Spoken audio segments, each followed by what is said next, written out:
ఒక వ్యక్తికి 50 రూపాయలు వసూలు చేస్తున్నారు. అదే జగన్ గవర్నమెంట్లో ఎందుకు వసూలు చేయలే? మీరే చెప్పాలి. ఏలుముద్ర వేస్తే చాలు ఆ రోజు. ఏలుముద్ర వేస్తే చాలు ఆ రోజు రైతు భరోసా పడ్డాయి. ఇవాళ నన్ను ఏదో చెప్పి నన్ను ఏదో చేసి నా పథకం రద్దు చేసినా నాకు బాధ లేదు. అర్థమైందా? నా పిల్లల్ని నేను పోషించుకోగలను. ఒకవేళ మీరు ఇవాళ టీవీలో చెప్పారని రద్దు చేసినా నాకు బాధ లేదు. భయపడం. మీరు ఎందుకు 50 రూపాయలు ఈరోజు వసూలు చేస్తున్నారు?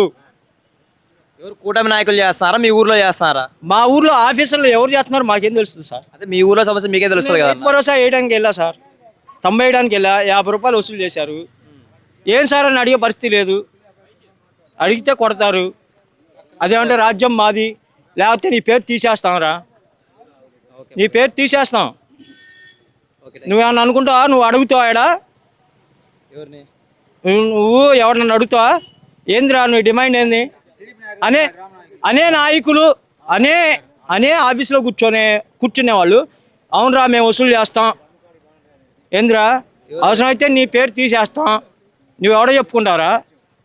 నువ్వు ఎవడో చెప్పుకుంటావు?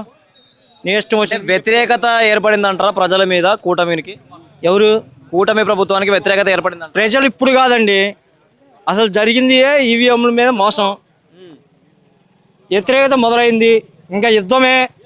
నువ్వు అట్టు చూపించావు కదా, నీకు రెండట్లు ఎట్లా చూపించాలో మా జగన్ సార్ చూపిస్తారు, మా అన్న చూపిస్తాడు, మా మేనమావగా మా పిల్లలకు అండగా ఉంటాడు.